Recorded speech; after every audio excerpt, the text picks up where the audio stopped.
Assalamualaikum warahmatullahi wabarakatuh. Perkenalkan, nama saya Sekarin Cantika dengan NIM 2406414146. Di sini saya ingin mempresentasikan hasil kerja saya dengan mata kuliah Strategi Pembelajaran. Langsung saja kita masuk ke pembahasan. Di sini saya mempunyai dua pembahasan. Yang pertama ada konsep dasar pembelajaran dan yang kedua adalah 8 kriteria dasar mengajar. Oke, langsung saja. Di sini ada daftar isi. Langsung saja ke pembahasan. Di sini ada pembelajaran. Pengertian dari pembelajaran. Apa sih pembelajaran itu? Pembelajaran adalah proses interaksi antara peserta didik dengan pendidik dan sumber belajar dalam suatu lingkungan belajar. Tujuannya apa ya? Tujuannya adalah untuk memperoleh pengetahuan, keterampilan, sikap, dan nilai peserta didik. Secara lebih luas, pembelajaran bukan hanya terjadi di sekolah, baik secara formal maupun informal, selama ada proses perubahan dan pemahaman yang terjadi dalam diri seseorang. Oke, lanjut. Di sini ada menurut para ahli. Yang pertama ada tahun 1985. Menurut dia, pembelajaran adalah seperangkat peristiwa eksternal yang dirancang untuk mendukung proses internal belajar seseorang. Artinya, pembelajaran adalah proses yang dirancang untuk membantu seseorang memperoleh kemampuan baru. Yang kedua ada dari Slevin tahun 2006, yaitu pembelajaran adalah perubahan individu yang terjadi melalui pengalaman atau latihan. Fokusnya pada bagaimana siswa berubah secara kognitif maupun perilaku setelah mendapatkan pengalaman belajar. Yang ketiga ada Dimyati dan Mujiono tahun 2006. Pembelajaran adalah proses yang dilakukan oleh guru untuk membantu siswa belajar yang diwujudkan dalam bentuk interaksi belajar mengajar. Dalam proses ini, guru berperan penting dalam menciptakan kondisi yang memudahkan siswa untuk menyerap materi. Selanjutnya ada faktor-faktor yang mempengaruhi belajar. Di sini faktor-faktor itu dibagi menjadi dua. Yang pertama ada faktor internal dari dalam diri siswa dan yang kedua ada faktor eksternal atau dari lingkungan sekolah. Faktor internal dibagi menjadi 4. Yang pertama ada kondisi fisik dan kesehatan. Siswa yang sehat memiliki daya konsentrasi yang baik.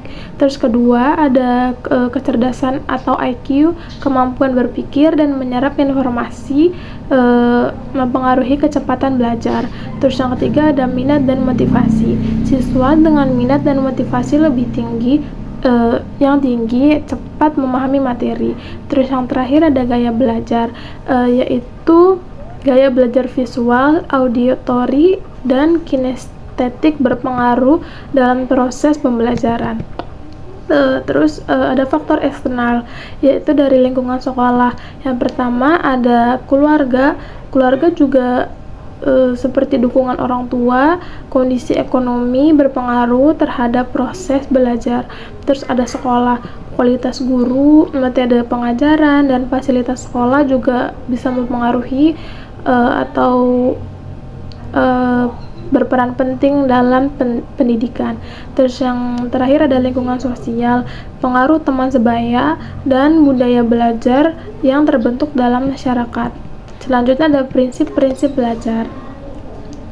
Yang pertama ada prinsip keterlibatan aktif. Siswa harus terlibat secara aktif dalam proses pembelajaran yang melibatkan partisipasi aktif seperti diskusi, kerja kelompok, dan praktik langsung, cenderung lebih efektif dibandingkan dengan pembelajaran yang bersifat pasif.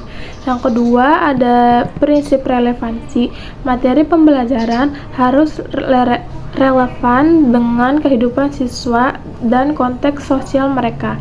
Ketika siswa melihat hubungan antara apa yang mereka pelajari dengan kehidupan sehari-hari, mereka akan lebih termotivasi untuk belajar. Terus ketiga ada prinsip diferensiasi. Setiap siswa memiliki gaya belajar, kemampuan, dan kebutuhan yang berbeda. Oleh karena itu, penting untuk menerapkan pendekatan yang berbeda dalam mengajar agar semua siswa dapat belajar dengan cara paling sesuai dengan mereka. Selanjutnya ada prinsip umpan balik. Umpan balik yang konstruktif dan tepat waktu sangat penting dalam proses pembelajaran. Umpan balik membantu siswa untuk memahami kekuatan dan kelemahan mereka serta memberikan arahan untuk perbaikan. Yang kelima ada prinsip pengulangan dan praktik. Pengulangan dan praktik yang konsisten membantu memperkuat pembelajaran. Dengan mengulang materi dan menerapkannya dalam berbagai konteks, siswa dapat menginternalisasi pengetahuan dan keterampilan yang dipelajari. Yang keenam ada prinsip pembelajaran berbasis masalah. Pembelajaran yang berbasis masalah mendorong siswa untuk berpikir kritis dan kreatif dengan menghadapi masalah nyata. Terus ada prinsip kemandirian, pendorong siswa untuk menjadi pembelajar mandiri yang sangat penting. Ini termasuk memberikan kesempatan bagi siswa untuk mengambil inisiatif dalam belajar, mengeksplorasi topik yang menarik bagi mereka, dan mengembangkan keterampilan pemecahan masalah. Yang kedelapan ada prinsip kolaborasi. Pembelajaran kolaboratif di mana siswa bekerja sama dengan kelompok dapat meningkatkan pemahaman dan keterampilan sosial. Kolaborasi memungkinkan siswa untuk belajar dengan satu sama lain dan mengembangkan keterampilan komunikasi. Terus ada prinsip penyesuaian. Pembelajaran harus disesuaikan dengan perkembangan dan kebutuhan siswa. Guru perlu mengamati kemajuan siswa dan menyesuaikan metode pengajaran serta materi yang digunakan agar sesuai dengan tingkat pemahaman siswa. Terus yang terakhir ada prinsip evaluasi berkelanjutan. Evaluasi tidak hanya dilakukan pada akhir proses pembelajaran, tetapi juga secara berkelanjutan selama proses tersebut. Ini membantu guru untuk memantau kemajuan siswa dan melakukan penyesuaian yang diperlukan dalam pembelajaran. Oke, selanjutnya ada indikator keberhasilan pembelajaran. Berikut beberapa indikator pembelajaran. Yang pertama ada indikator kognitif atau pengetahuan. Meningkatkan nilai ujian atau tes, kemampuan menjawab pertanyaan dengan benar, mampu menjelaskan kembali materi yang dipelajari, mampu menerapkan konsep dan dalam situasi nyata. Terus ada indikator afektif, yaitu sikap atau karakter, antusiasme dan motivasi dalam belajar, sikap aktif dalam diskusi dan kerja kelompok, meningkatkan disiplin dan tanggung jawab, serta sikap positif terhadap materi atau guru. Yang ketiga ada indikator psikomotorik atau keterampilan, kemampuan melakukan tugas atau praktik dengan benar.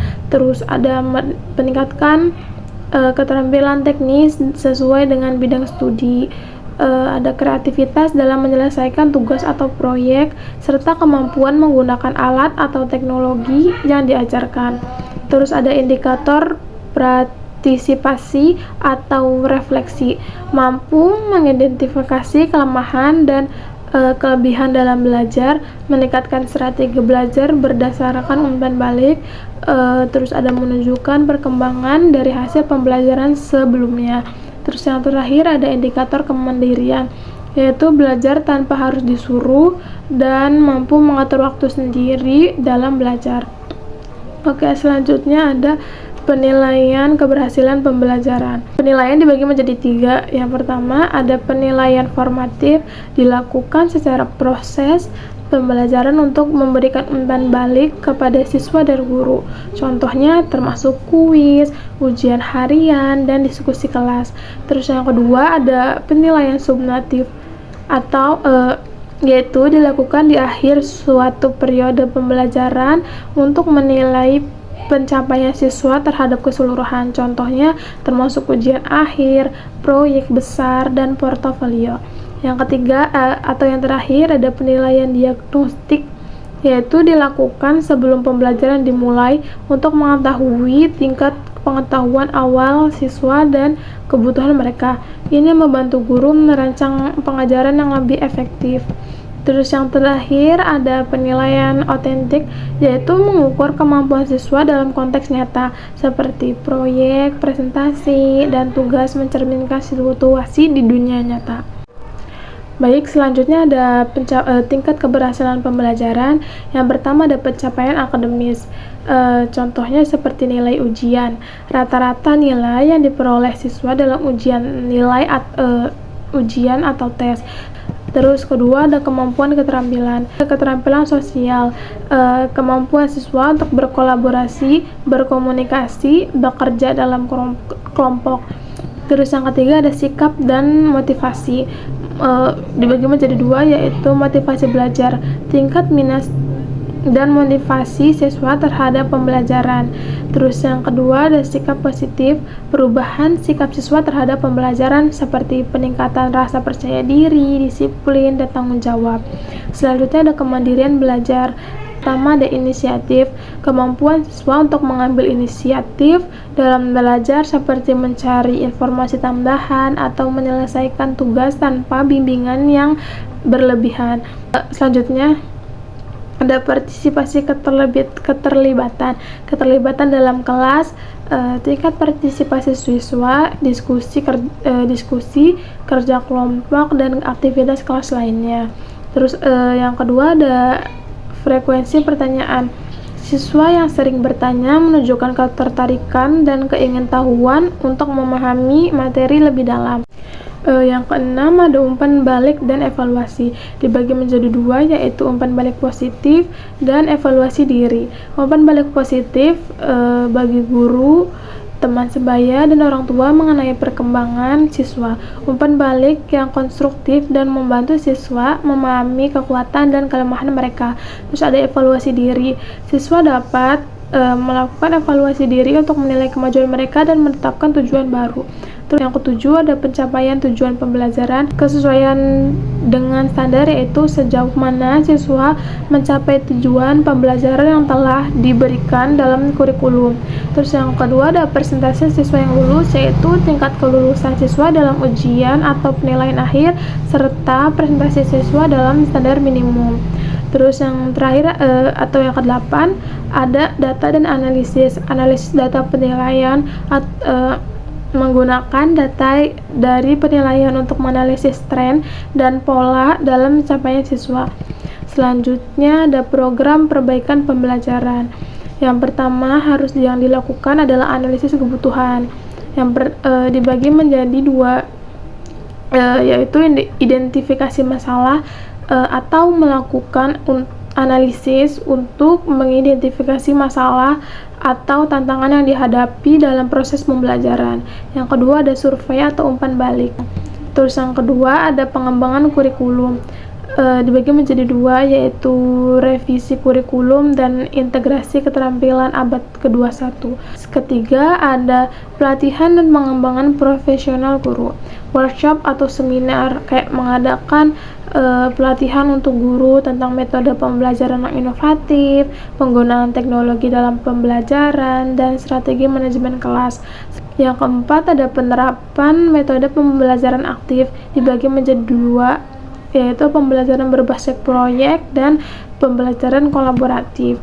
Terus yang kelima ada penggunaan teknologi pembelajaran, dibagi menjadi dua. Yang pertama ada integratif teknologi, dan yang kedua ada pelatihan teknologi untuk siswa. Yang keenam peningkatan lingkungan belajar, dibagi menjadi dua, yaitu fasilitas yang mendukung dan kondisi emosional dan sosial siswa. Terus yang ketujuh ada evaluasi dan umpan balik, yaitu sistem penilaian yang beragam dan umpan balik yang konstruktif.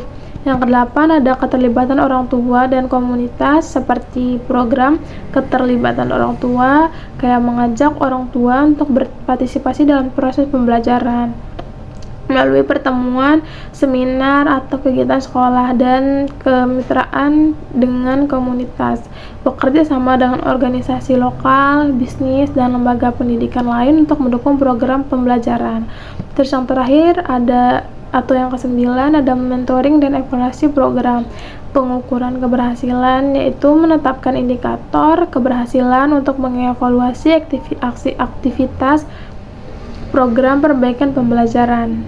Selanjutnya ada faktor-faktor keberhasilan pembelajaran.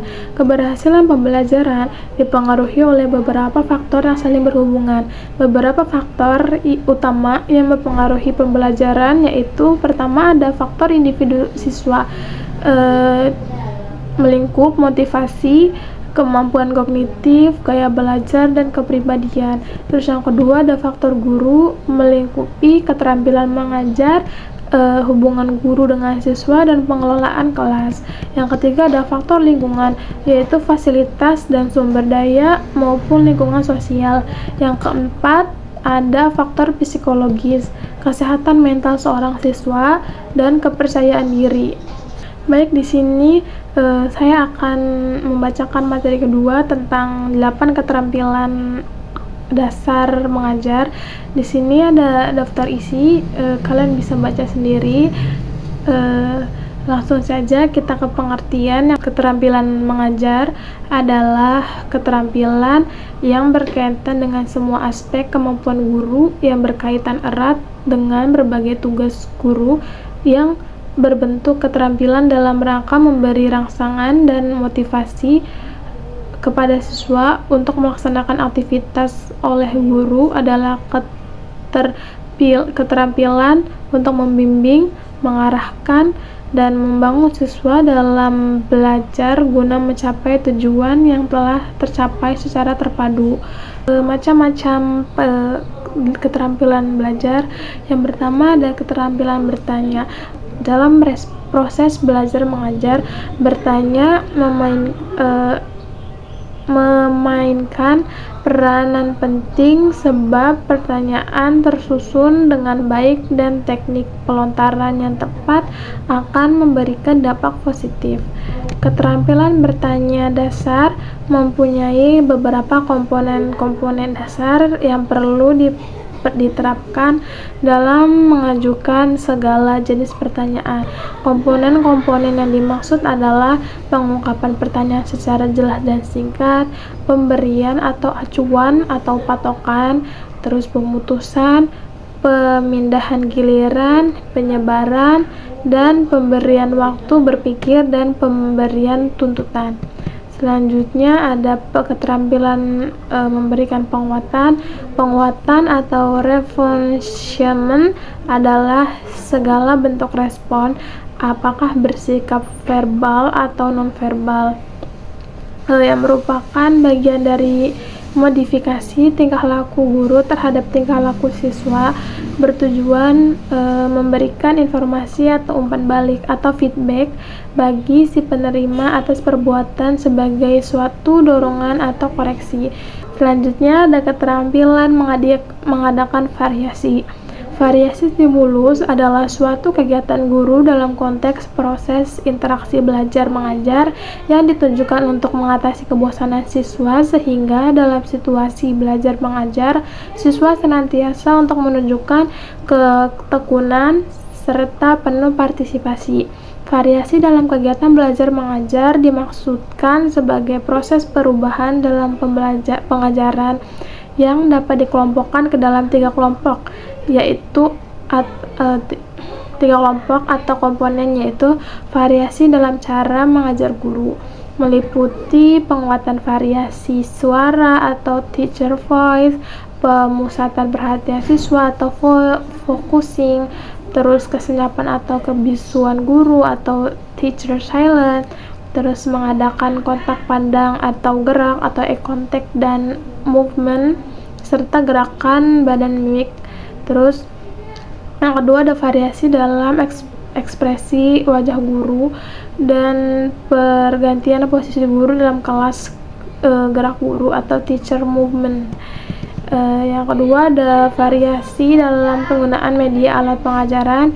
Media dan alat pengajaran bila ditinjau dan dari indera digunakan dapat digolongkan ke dalam 3 bagian, yakni didengar, dilihat, dan diraba. Dan yang terakhir ada variasi pola interaksi dan kegiatan siswa. Pola interaksi guru dengan murid dalam kegiatan belajar mengajar sangat bermakna ragam coraknya. Penggunaan variasi pola interaksi dimaksud agar tidak menimbulkan kebosanan, kejenuhan, serta untuk menghidupkan suasana kelas demi keberhasilan siswa dalam mencapai tujuan. Terus yang keempat ada keterampilan menjelaskan. Yang dimaksud dengan keterampilan menjelaskan adalah penyajian informasi secara lisan yang diorganisasikan secara sistematis untuk menunjukkan adanya hubungan yang satu dengan yang lain. Secara garis besar, komponen-komponen keterampilan menjelaskan terbagi menjadi dua, yaitu yang pertama ada merencanakan. Hal ini mencakup menganalisa masalah secara keseluruhan, penentuan jenis hubungan yang di antaranya unsur-unsur dikaitkan dengan penggunaan hukum, rumus, atau generalisasi yang sesuai dengan hubungan yang telah ditentukan. Dan yang kedua ada penyajian penjelasan dengan memperhatikan hal-hal berikut: kejelasan penggunaan contoh dan ilustrasi, terus pemberian tekanan dan penggunaan balikan. Terus yang kelima ada keterampilan membuka dan menutup jalan. Yang dimaksud dengan membuka pelajaran atau set introduction ialah usaha atau kegiatan yang dilakukan oleh guru dalam kegiatan belajar mengajar untuk menciptakan produksi bagi siswa agar mental maupun perhatian terpusat pada siswa yang dipelajarinya, sehingga usaha tersebut akan memberikan efek yang positif terhadap kegiatan belajar. Sedangkan menutup pelajaran atau closer ialah kegiatan yang dilakukan oleh guru untuk mengakhiri pelajaran atau kegiatan yang mengajar. Terus ada komponen-komponen keterampilan membuka pelajaran meliputi menarik perhatian siswa, menimbulkan motivasi, memberi acuan melalui berbagai usaha, dan membuat kaitan atau hubungan di antara materi-materi yang dipelajari. Komponen keterampilan menutup pelajaran meliputi meninjau kembali penguasaan inti pelajaran dengan rangkuman inti pelajaran, dan membuat ringkasan dan mengevaluasi. Terus yang keenam ada keterampilan membimbing diskusi kelompok kecil. Diskusi kelompok adalah suatu proses yang teratur dan melibatkan sekelompok orang dalam interaksi tatap muka yang informal dan berbagai pengalaman atau informasi. Pengambilan kesimpulan atau pemecah masalah. Diskusi kelompok merupakan strategi yang memungkinkan siswa menguasai satu konsep atau memecahkan suatu masalah melalui satu proses yang memberikan kesempatan untuk berpikir, berinteraksi sosial, serta berlatih bersikap positif. Dengan demikian, diskusi kelompok dapat meningkatkan kreativitas siswa serta membina kemampuan dan berkomunikasi, termasuk di dalamnya keterampilan berbahasa. Terus yang ketujuh ada keterampilan mengelola kelas. Pengelolaan kelas adalah keterampilan guru untuk menciptakan dan memelihara kondisi belajar yang optimal dan mengembalikannya bila terjadi gangguan dalam proses belajar mengajar. Dalam melaksanakan keterampilan mengelola kelas, maka perlu diperhatikan komponen keterampilan yang berhubungan dengan penciptaan dan pemeliharaan kondisi belajar yang optimal, bersifat preventif, berkaitan dengan kemampuan guru yang mengambil inisiatif dan mengendalikan pelajaran, dan bersikap represif, keterampilan yang berkaitan dengan proses guru terhadap gangguan siswa yang berkelanjutan dengan maksud agar guru dapat mengadakan tindakan remedial untuk mengembalikan kondisi belajar yang optimal. Yang terakhir ada keterampilan mengajar kelompok kecil perseorangan. Secara spesifik untuk pengajaran ini ialah berjumlah terbatas, yaitu sekitar antara 3 sampai 8 orang untuk kelompok kecil dan seseorang untuk perseorangan. Pengajaran kelompok kecil dan perseorangan memungkinkan guru memberikan perhatian terhadap setiap siswa serta terjadinya hubungan yang lebih akrab antara guru dan siswa dengan siswa. Komponen keterampilan yang digunakan adalah keterampilan mengadakan pendekatan secara pribadi, terus ada keterampilan mengorganisasi, ada keterampilan membimbing dan memudahkan belajar, dan keterampilan merencanakan dan melaksanakan kegiatan belajar mengajar. Baik, sudah selesai. Saya mempresentasikan hasil dari kerja saya. Apabila ada kurang, mohon maaf. Wabillahi taufiq wal hidayah. Wassalamualaikum warahmatullahi wabarakatuh.